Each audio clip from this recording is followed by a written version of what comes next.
Perang di Timur Tengah antara Amerika Serikat Israel terhadap Iran menekan ekonomi global, tak terkecuali Indonesia. Ketegangan di Selat Hormuz membuat Indonesia harus makin kerja keras mengantisipasi krisis ekonomi dan energi. Mendesak adanya kebijakan pemerintah yang menyatukan kebijakan moneter, fiskal, dan ketahanan energi. Inilah catatan Kompas TV, rupiah tertekan, pemerintah BI harus kompak.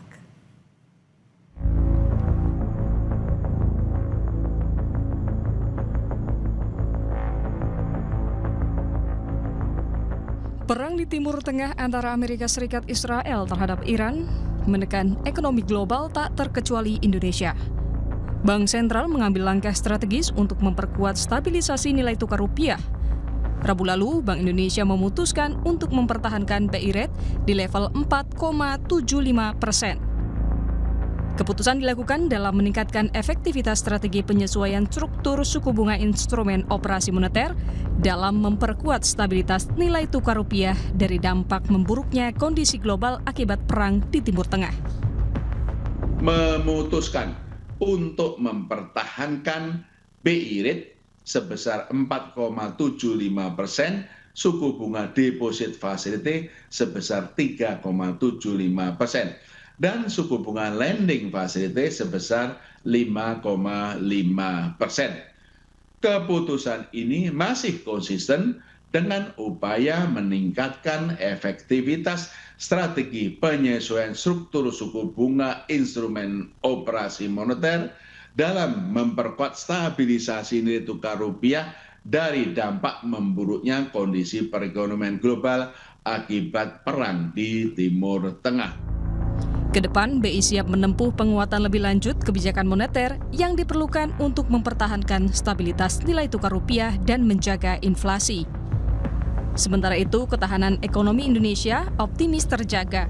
Hal itu disampaikan Menteri Keuangan Purbaya Yudi Sadewa. Purbaya menegaskan ekonomi Indonesia tetap menunjukkan kinerja yang relatif kuat dibandingkan negara lain, terutama daya tahan terhadap guncangan energi global. Laporan JP Morgan Asset Management menyebutkan Indonesia berada di peringkat kedua dunia.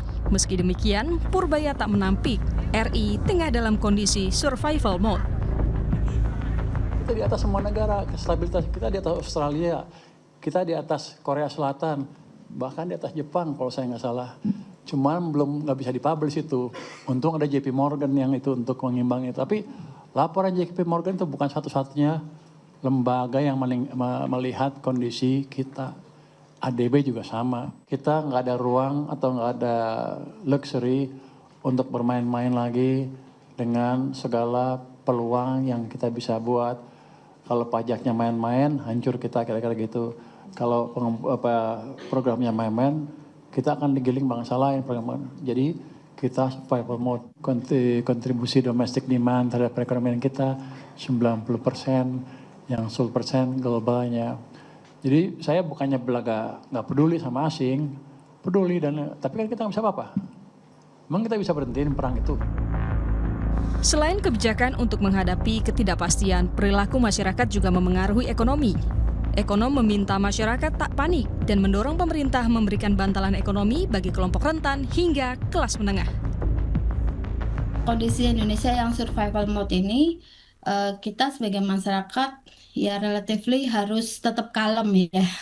Jangan panik ya, jangan panik buying, jangan panik menarik uang gitu ya. Sehingga nanti akan terjadi krisis. Nah, dari sisi pemerintah ini yang harus dilakukan adalah memberikan bantalan-bantalan ya ekonomi. Artinya yang masyarakat kelompok masyarakat yang terdampak ini kan tidak hanya kelas yang berpendapatan rendah saja gitu, tetapi juga kelas menengah juga gitu. Ketahanan ekonomi Indonesia ditopang domestik. Pemerintah didorong untuk melakukan percepatan belanja dan memberikan stimulus bagi masyarakat. Yang juga penting, program perlindungan sosial hingga kontribusi investasi tumbuh sebagai pendorong utama pertumbuhan nasional. Tim Liputan, Kompas TV. Gejolak geopolitik akibat perang Amerika Israel versus Iran disertai ketegangan di Selat Hormuz membuat Indonesia harus makin kerja keras mengantisipasi krisis ekonomi dan energi, mendesak adanya kebijakan pemerintah yang menyatukan kebijakan moneter, fiskal, dan ketahanan energi. Ketahanan energi yang kuat akan mengurangi beban impor BBM dan akan menjaga ketersediaan devisa negara dan berujung pada stabilitas rupiah.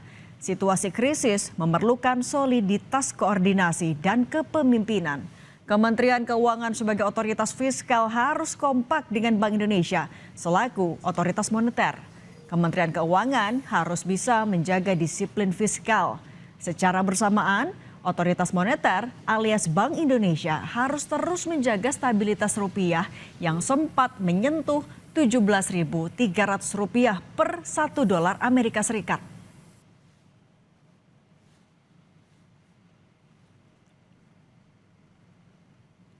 Kebijakan Bank Indonesia menjaga suku bunga agar daya tarik aset keuangan domestik tetap baik perlu terus diupayakan maksimal. Selain juga menjaga inflasi di angka 2,5% plus minus 1%.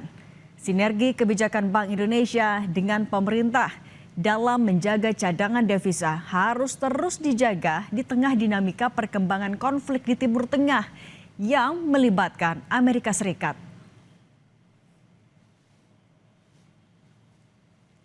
Laporan JP Morgan yang menyebutkan Indonesia masuk peringkat kedua dunia dalam indeks ketahanan energi jangan membuat terlena.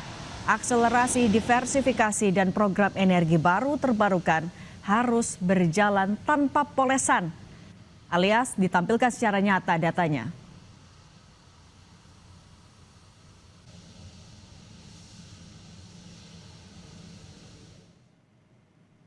Situasi krisis menuntut kecermatan dan kecepatan pengambilan keputusan yang didasari angka logis agar tidak salah arah. Skema jaring pengaman sosial harus disiapkan secara matang agar daya beli masyarakat miskin tetap terjaga. Ketegangan geopolitik akan semakin menekan inflasi global yang akan berdampak ke perekonomian domestik, salah satunya kenaikan harga-harga.